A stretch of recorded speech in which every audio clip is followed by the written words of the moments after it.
Wai kun san da cewa maganar sabuwar haraji ta wannan shekarar 2026 ta jawo ruɗani a cikin al'umma?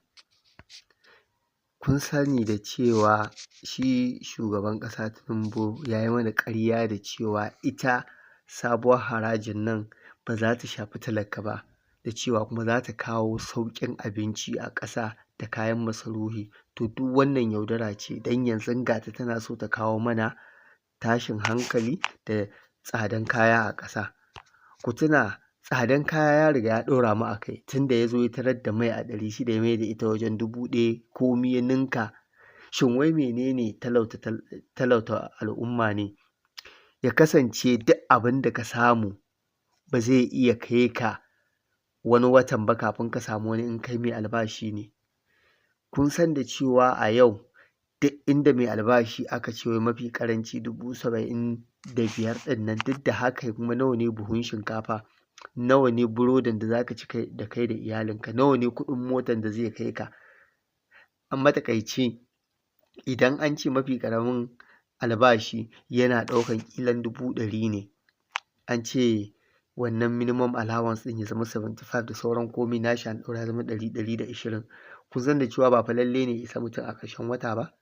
Saboda yau shiga mota ma zuwa inda za ka je ka dawo saboda tsadar mota in ba a yi hankali ba fa sai ka kashe wajen 40,000 a cikin albashin. Ka cinye saura, to ina kuma kuɗin karin kumallo, ina kuɗin kuma siyan abincin gida da kai asibitin yara.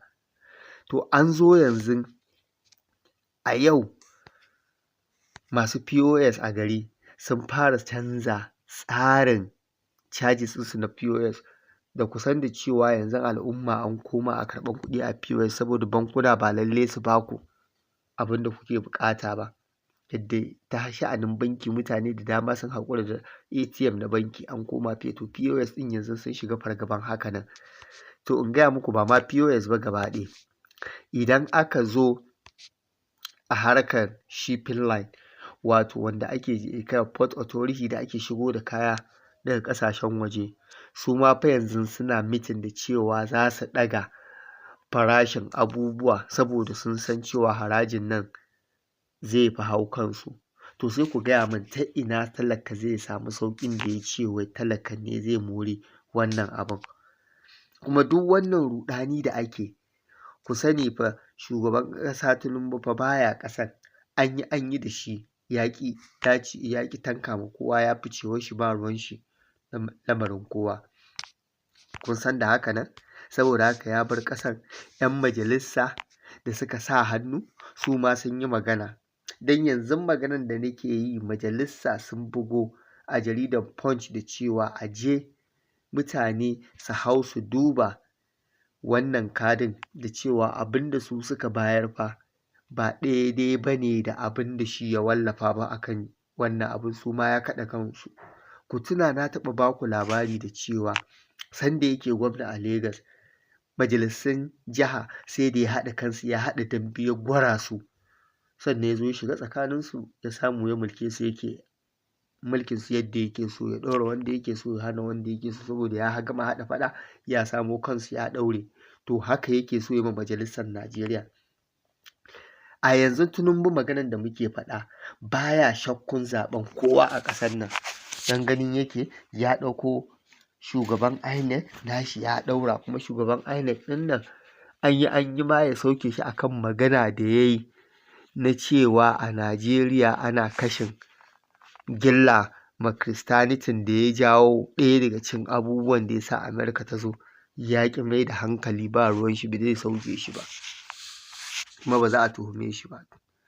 Yanzu 'yan majalisa sun bayar da cewa suna so al'umman gari su mai da hankali a tattauna akan wannan abin don a yaƙe shi gaba ɗaya da mu da su. Ga bayanin nan sun fito da shi sun faɗa, har ma suke cewa a duk cikin wannan abin mutum kaɗan ne suka yi abin nan, nemi sanin kundin balantana su bi kan da za a yi zaɓen da za a samu yago wannan matsalar. To ko an yi ko ma ba a yi ba, Tinubu ba ja da baya cikin lamarin nan nashi.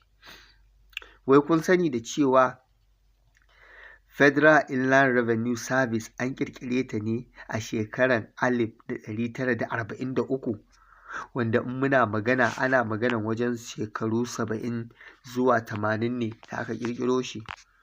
To me zai hana ma shugaban ƙasa Tinubu ya yi aiki da su wurin karɓan harajin ƙasa, amma a'a shi sai ya ƙirƙiro nashi mutanen da za su yi mishi karɓan wannan harajin na daban, wanda sai ya mai da ita National Nigerian Revenue Service, wanda in kuka lura su Nigerian Revenue Service da suka zo me suka ce, cewa suka yi mu ba zuwa muka yi mu ƙwace aikin Federal Inland Revenue Service ba. To wai shin tun shekarun nan da Federal Inland Revenue Service suke ta karɓan kuɗin haraji ma ƙasa, ba su yi ƙwarewan da za su yi ba ne, sai da shi ya kawo Nigerian Revenue Service. Kun ga kenan akwai wata manufa, akwai wata manaƙisa cikin wannan abun da shugaba Tinubu yake so ya kawo. Maganan da nake so mu yi a nan shi ne, wannan abun mai hawa social media zai iya jin abin da nake faɗa. Ba lallai ne mutanenmu na ƙauye masu ƙuri'un da gaske da za su kada shi su san me ake ciki ba. To in gaya mana zamani ya wuce na a zo a yaudare mu da 1,000, 2,000 domin sake maimaita zaɓe.